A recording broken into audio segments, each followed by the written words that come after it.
सूर्य उपासना का महापर्व है और इस पर्व को हम खास बनाने के लिए इस समय मौजूद हैं सूरजकुंड धाम पर। यह वह धाम है जहां पर प्रभु श्री राम ने राज्यारोहण के समय भ्रमण के दौरान यहाँ पर भगवान सूर्य देवता की उपासना की थी और यहाँ पर बकायदा एक सूर्य देवता का मंदिर भी है। लोगों का मानना है कि यह त्रेता युग में जब भगवान श्री राम राज्यारोहण के लिए निकले थे और राज्य का वो भ्रमण कर रहे थे, तभी वो यहाँ आए सूरजकुंड धाम और यहाँ पर उन्होंने एक पिंडी के रूप में सूर्य देवता की उपासना की और उसके बाद से ही यह मंदिर काफी प्रचलित है। यहाँ के जो लोग हैं हम उनसे भी जानना चाहेंगे। सर, क्या इतिहास रहा है, क्या जानते हैं आप लोग?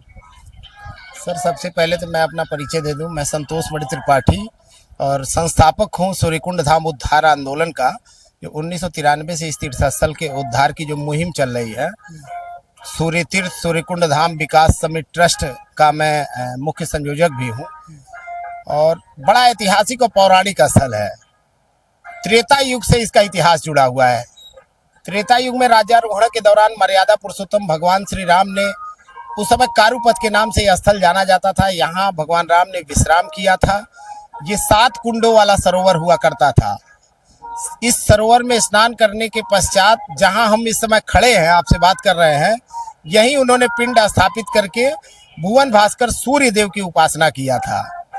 तो त्रेता युग का यह इतिहास रहा है। महाभारत काल में गोपालन क्षेत्र के रूप में विख्यात इस स्थल पर महाराजा विराट के गौओं के निमित्त भीषण संग्राम हुआ था। पवित्र स्थल और नदी का किनारा होने के कारण आदिकाल से यहाँ सती परंपरा विद्यमान रही है। राजस्थान के बाद उत्तर भारत का एकमात्र यह स्थल है जहां आपको सती मंदिर दिखेंगे। तो बड़ी इसकी महत्ता रही है। 90 के दशक में जब इस इलाके की जमीनों का दाम बढ़ा तो भूमाफियाओं की नजर यहाँ गड़ गई। लगभग 10 एकड़ का ये परिक्षेत्र था। एक षड्यंत्र करके इस सरोवर को सुखा दिया गया, सरोवर के पीछे से काट दिया गया, पानी सारा निकल गया। 90 से 93 तक इस पोखरे में पानी नहीं था, इस कुंड में, और कुंड जिंदा थे लेकिन झाड़ झंखाड़ से पटे हुए और पूरा पोखरा ऊपर से सूख गया था। तो क्रिकेट मैच यहाँ खेला जाता था और इसकी एक नई पहचान बना दी गई थी मिनी ताल कटोरा स्टेडियम के रूप में। तो 93 में हम लोग भी इसमें क्रिकेट ही खेलते थे और भूमाफियाओं ने जब प्लाटिंग शुरू कर दी इस ऐतिहासिक सूर्यकुंड की, उस समय हम लोग का क्रिकेट बंद कराया गया और तब पहली बार हम सब का ध्यान इस तरफ गया।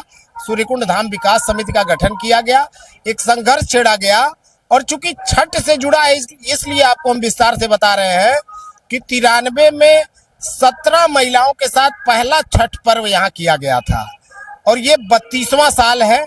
आज तो जन सैलाब होता है। पूर्वांचल के दूर दूर के परिक्षेत्र से लोग यहाँ छठ का व्रत रखने और यहाँ आर्घ्य देने आते हैं। हम लोग का प्रयास होता है, यहाँ सारी व्यवस्थाएं की जाती हैं।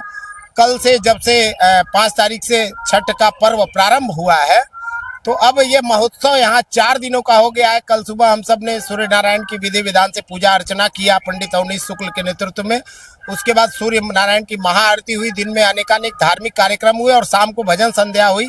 आज भी सुबह सूर्य नारायण की उपासना पूजा हुई है और सायंकाल भजन संध्या है। और कल तो यहाँ विराट आयोजन है। कल बहुत बड़ा आयोजन होगा, जन सैलाब होगा। कल यहाँ तमाम स्टार गायक और कलाकार आएंगे और छठ का यह महोत्सव धीरे धीरे अब बहुत विराट रूप ले चुका है। छठ का जो महोत्सव है वो काफी विराट रूप ले चुका है क्योंकि हम इस समय पौराणिक स्थल पर हैं। यहाँ पर सूर्य देवता के मंदिर के साथ सती का भी मंदिर है। 7 कुंडों का यह सूर्य कुंड है और यहाँ पर लक्ष्मी नारायण की भी प्रतिमा है। हमारे साथ यहाँ के पंडित जी हैं, हम उनसे भी जानना चाहेंगे। पंडित जी, क्या इतिहास रहा है? क्योंकि सूर्य उपासना का पर्व है और सूर्य उपासना के पर्व में इसकी महत्ता और बढ़ जाती है। जी, यहाँ पर प्रभु श्री राम के त्रेता युग से जो है, प्रभु श्री राम राज्यारोहण के बाद यहाँ आए थे, रात्रि विश्राम किए। विश्राम करने के बाद प्रातः काल उठ करके सूर्य भगवान का पिंड बना करके यही स्थापित करके और यहाँ से सूर्य भगवान को अर्घ्य दे करके उनकी पूजा करी थी। तब से अनवरत मतलब बराबर कुछ न कुछ यहाँ पर कार्यक्रम। अब तो धीरे धीरे ये 93 से और यहाँ छठ का जो स्वरूप है 1993 से 17 महिलाओं के साथ प्रारंभ हुआ। उसके बाद आज यहाँ लाखों की संख्या में श्रद्धालु भक्त आते हैं और यहाँ कोई जगह जो है खाली नहीं बचती है जहाँ थोड़ा भी जगह बच्चे आदमी कर ले। तो यहाँ पर कुछ और मंदिर भी हैं, कौन कौन से मंदिर? यहाँ पर तो आपके सामने सूर्य नारायण का मंदिर है, सती माता का मंदिर है, संतोषी माता का मंदिर है, हनुमान जी का मंदिर है। ये 7 कुंड का जो सरोवर है बीचों बीच लक्ष्मी नारायण का मंदिर है। तो चारों तरफ और बगल में प्राचीन शिव मंदिर जो महाकाल का मंदिर है। तो इस तरह से और इसके चारों तरफ आप देखेंगे जगह जगह जो मंदिर दिख रहे हैं ये सब सतियों का मंदिर है। तो यह सतियों का विशेष स्थान रहा है। कब बताते हैं कि इसका इतिहास रहा है कि इसके बगल से कभी नदी गुजरती थी। के दक्षिण तरफ से पहले नदी ऐसे बहती थी और इधर जो है पहले सतियों का यानी घाट था, एक सतियों का स्थान था और यहीं पर ही जो है 7 कुंड का सरोवर था। तो वहीं पर प्रभु श्री राम आए, रात्रि पर यहीं विश्राम किए और वही पिंड स्थापन करके सूर्य भगवान की पूजा करी। इसीलिए सतियों का यहाँ जो है सबसे ज्यादा सती मंदिर ही है। तो देखिए ये है इतिहास इस सूरजकुंड धाम का, क्योंकि सूर्य देवता का यहाँ पर मंदिर है और सूर्य उपासना का पर्व भी है। ऐसे में कहीं ना कहीं ये जो मंदिर है ये बेहद ही खास हो जाता है। हम आपको दिखाना चाहेंगे कि किस प्रकार से भगवान सूर्य का जो पिंड था आज उसने मूर्ति का रूप ले लिया है।